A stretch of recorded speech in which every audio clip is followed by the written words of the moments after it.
नमस्कार।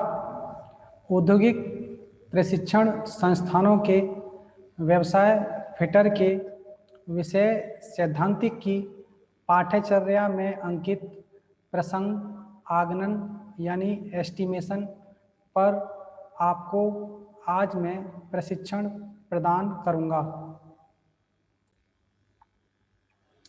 आगणन का परिचय। निर्माण से पहले किसी सामग्री की लागत का पूर्वानुमान लगाना एस्टिमेशन कहलाता है।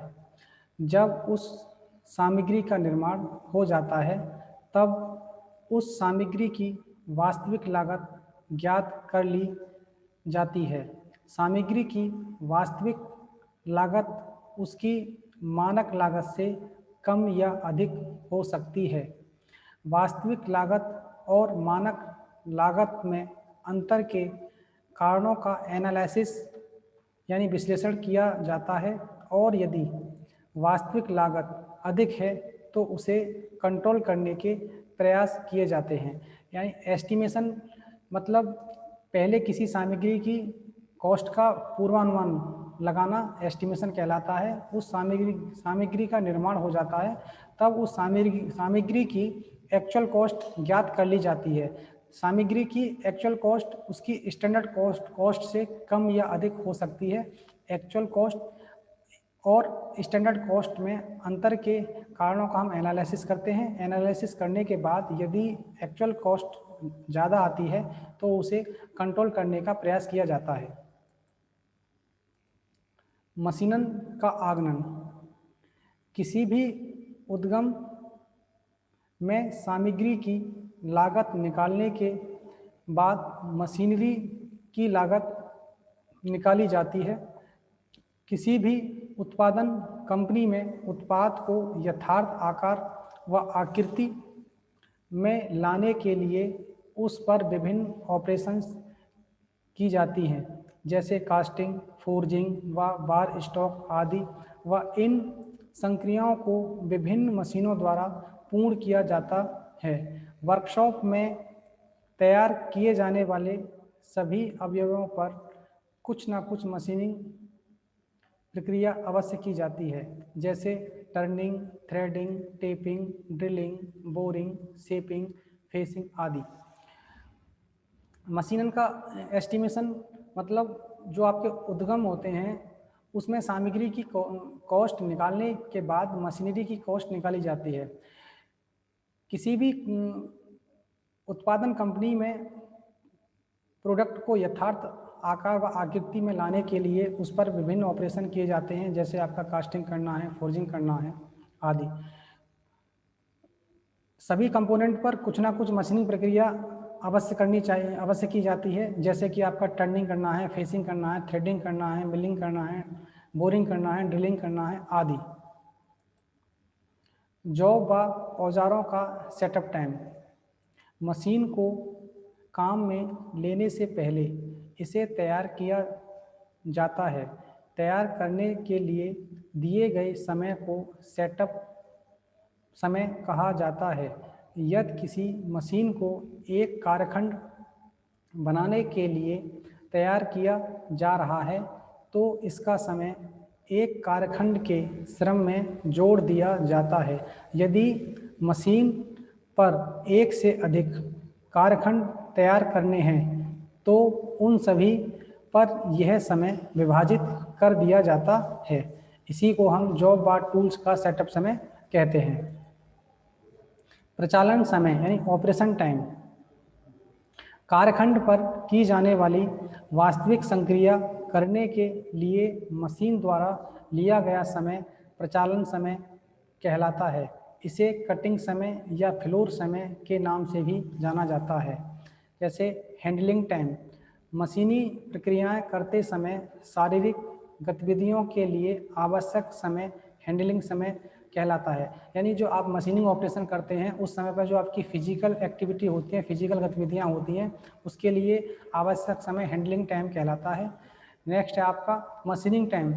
औजारों को कार्यखंड से स्पर्श कराने से लेकर औजारों को कार्यखंड छोड़ने तक मशीनों द्वारा लिया गया समय मशीनिंग समय कहलाता है। यानी कि जो आपके टूल को, औजारों को कारखंड से स्पर्श कराने से लेकर टूल को कारखंड छोड़ने तक मशीनों द्वारा लिया गया समय वो आपका मशीनिंग टाइम कहलाता है।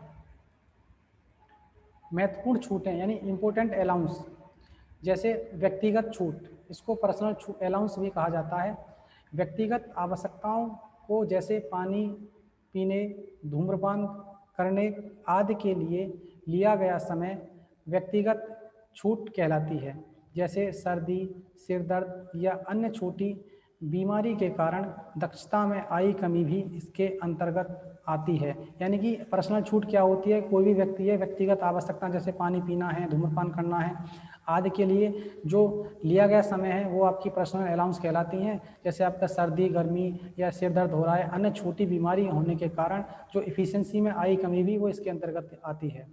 जॉब का निरीक्षण, कार्यखंड को बनाते समय मशीन पर कार्य करने की अवस्था में या मशीन को रोककर कार्यखंड की मापों को जांचने में लगे समय को इसके अंतर्गत रखा जाता है। थकान छूट यानी इसको फटीग अलाउंस कहते हैं।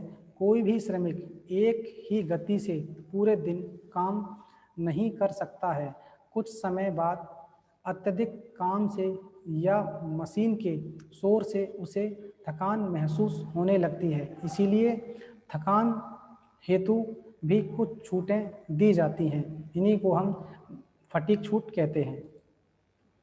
पैटर्न के लिए छूटें निम्न प्रकार की होती हैं। संकुचन छूट, विभिन्न प्रकार के पदार्थ कूलिंग के दौरान विभिन्न दर पर संकुचित हो जाते हैं। जैसे कास्ट आयरन के लिए 100 mm पर मीटर लंबाई, ब्रास के लिए 15 mm पर मीटर लंबाई। ढलाई के प्रयोग में आने वाली सभी धातुएं जब सांचे में पिघली अवस्था में आती हैं तो उनका संकुचन होता है।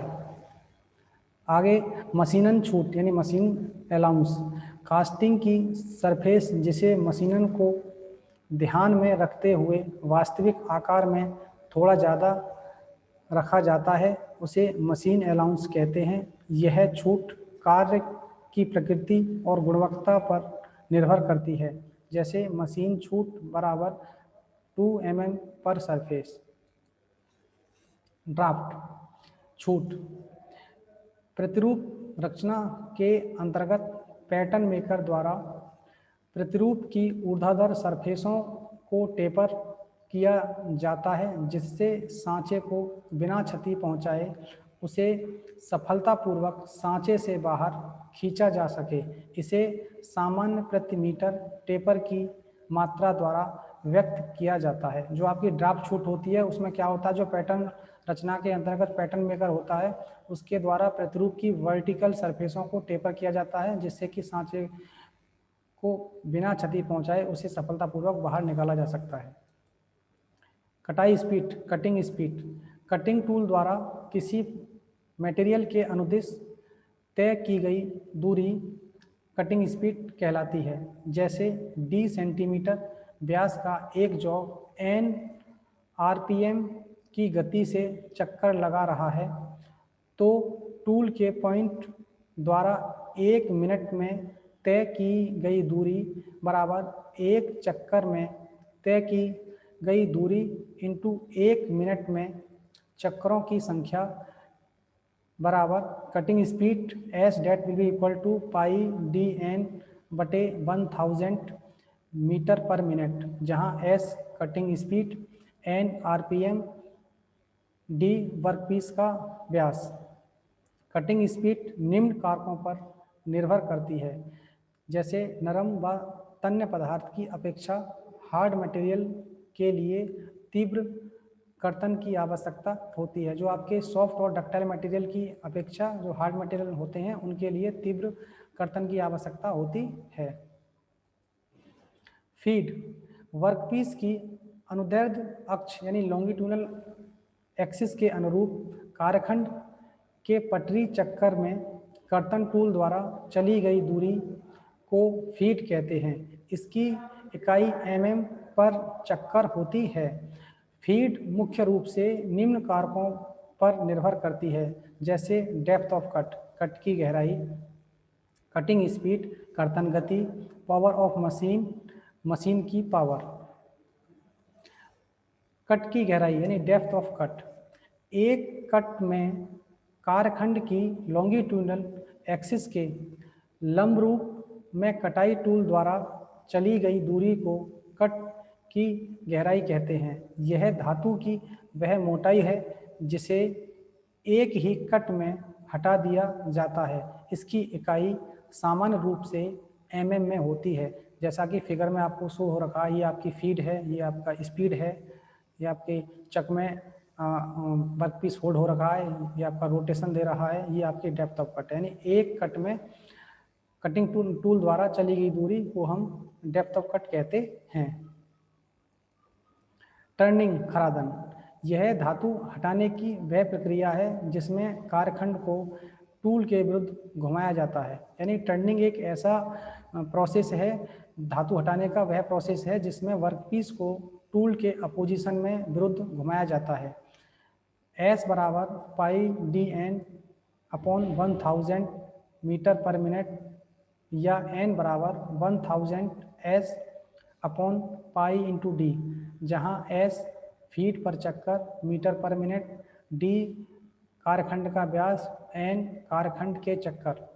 इकाई लंबाई के खरादन के लिए लिया गया समय t बराबर L अपॉन में F इंटू n मिनट, जहाँ t फॉर टाइम, L लंबाई, F फीड भरण, n RPM राउंड पर मिनट। नर्लिंग, इस प्रक्रिया में कारेखंड की सरफेस पर हीरे की आकृति जैसी छाप बनाई जाती है ताकि कारेखंड को पकड़ते समय वह फिसले नहीं। इसका प्रयोग हैंडल, बी, लीवर आदि पर किया जाता है। नर्लिंग की क्रिया हेतु नर्लिंग टूल, नल का प्रयोग किया जाता है। नर्लिंग की प्रक्रिया खराद मशीन पर होती है। नर्लिंग प्रोसेस में लगे समय की गणना खरादन में लगे समान समय में सूत्र से निकाली जाती है। नर्लिंग का समय T बराबर L अपॉन में F इंटू एन, जहाँ L नर्लिंग की लंबाई, F फीट पर चक्कर, n आपके RPM राउंड पर मिनट। नर्लिंग के लिए टर्निंग गति टर्निंग से कम रखी जाती है। जैसा कि आपको नर्लिंग क्या होता है, नर्लिंग एक ऐसा प्रोसेस होता है कि जो वर्कपीस की सरफेस पर हीरे की आकृति जैसी छाप बना दी जाती है ताकि वर्कपीस को पकड़ते समय वह स्लिप ना हो, अच्छे से हम होल्ड कर सकें। इसका प्रयोग हैंडल, वी लीवर आदि पर हम कर सकते हैं। नर्लिंग प्रोसेस नर्लिंग टूल द्वारा किया जाता है। जैसा कि आपको फिगर में शो हो रखा है, ये आपका नर्लिंग टूल है, ये आपका डेप्थ है, ये आपका स्पीड है, ये फीड है, ये वर्क पीस है, ये आपका चक है, चक में आपको वर्क पीस को होल्ड कर रखा है और रोटेशन दे रहा है, ये आपका टेल स्टॉक सेंटर है। तो नर्लिंग प्रोसेस नल टूल द्वारा किया जाता है। जैसा कि आपको यहाँ शो हो रखा है, ये नर्लिंग प्रोसेस हो रहा है।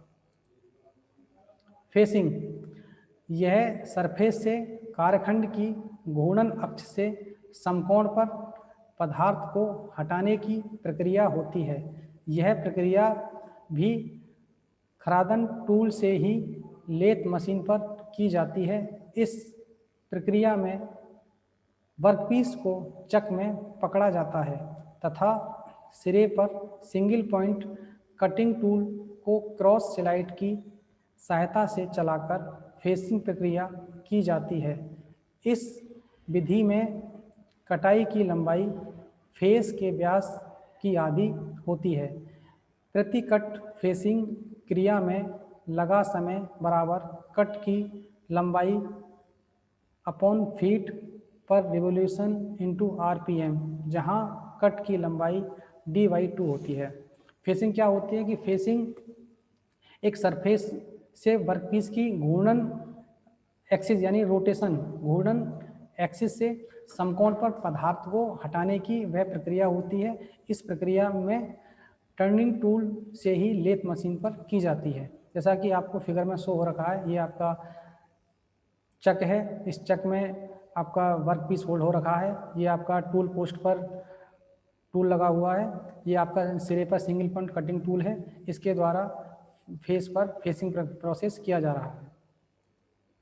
ड्रिलिंग, किसी ठोस वस्तु में ड्रिल द्वारा होल बनाने की प्रक्रिया को ड्रिलिंग कहते हैं। इस प्रक्रिया में या तो ड्रिल घूमती है तथा स्थिर कार्यखंड की अनुदैर्ध्य अक्ष के अनुरूप गति करती है, या ड्रिल को अनुदैर्ध्य अक्ष के अनुरूप हस्त दबाव के अंतर्गत बढ़ाया जाता है जबकि कार्यखंड घूमता है।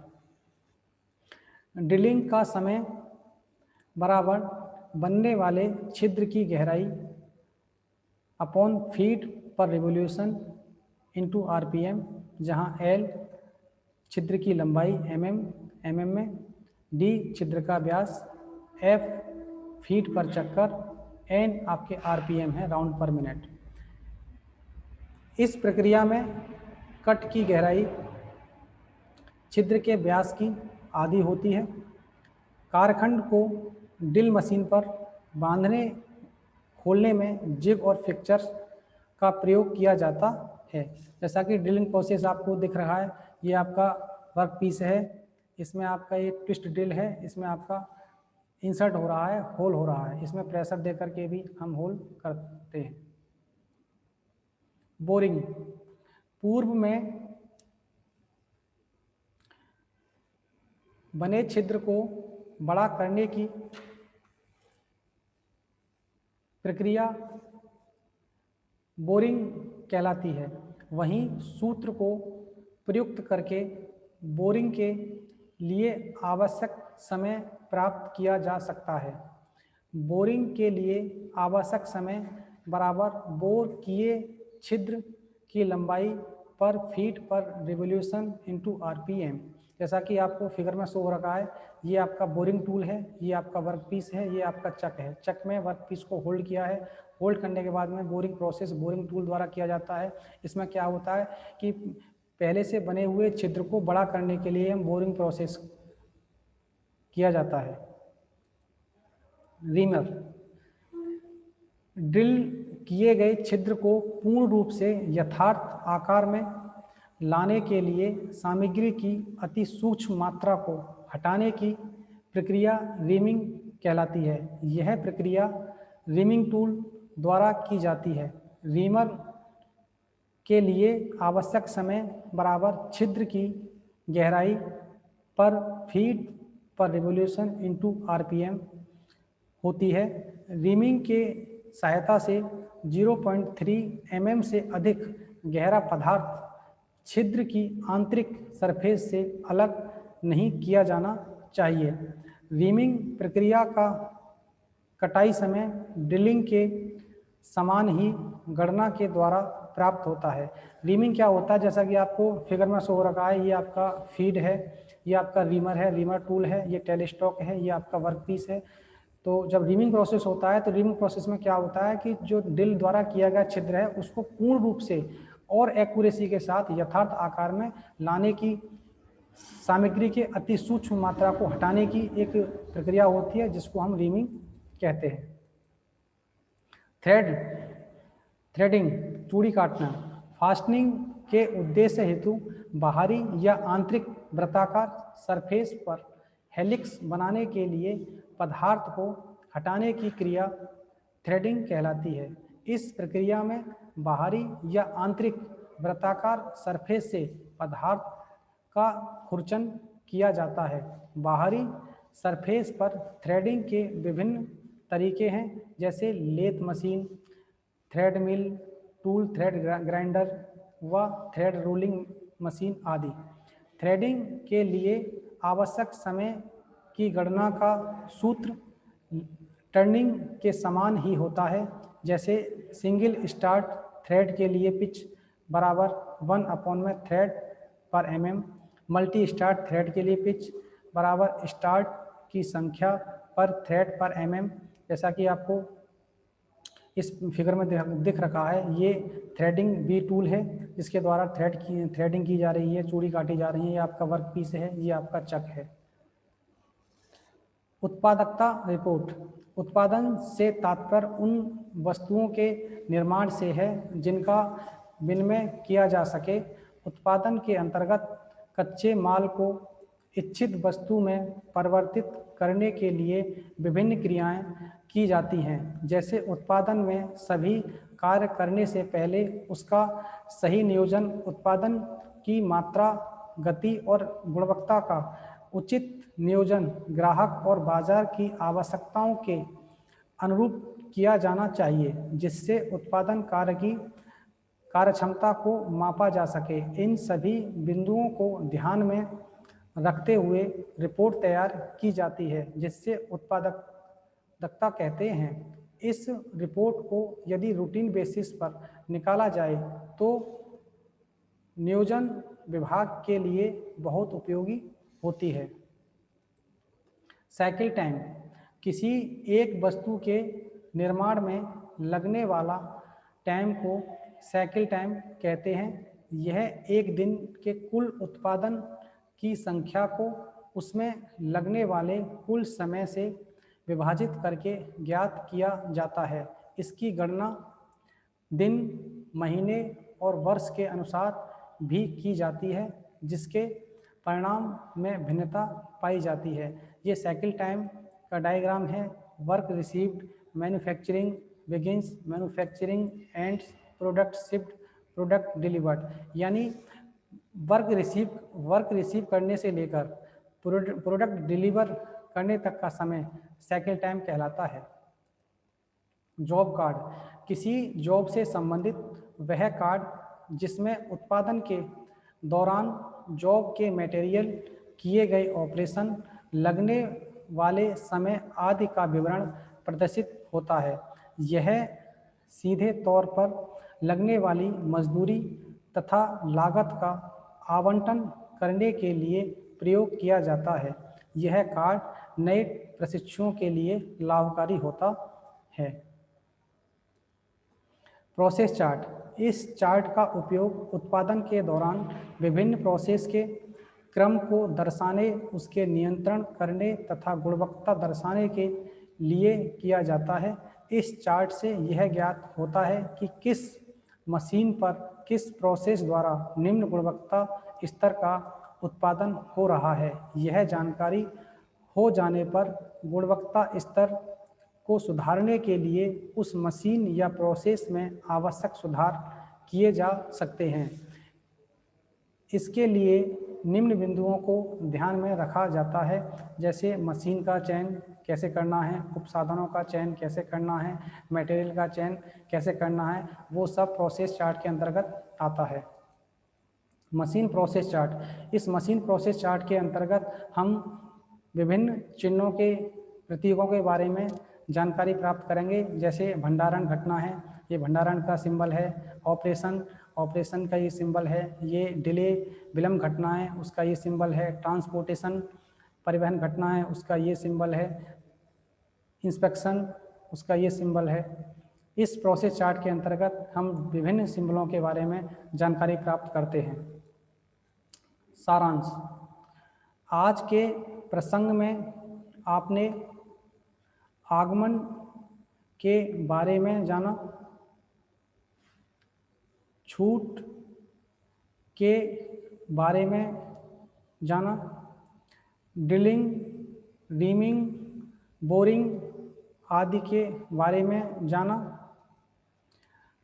इस पाठ्यक्रम को तैयार करने में लिया गया प्रयुक्त संदर्भ निम्न है: www.bharatskills.gov.in, www.wikipedia.org, फिटर थ्योरी के लिए रॉयल प्रकाशन, घोरले, अरिहंत आदि।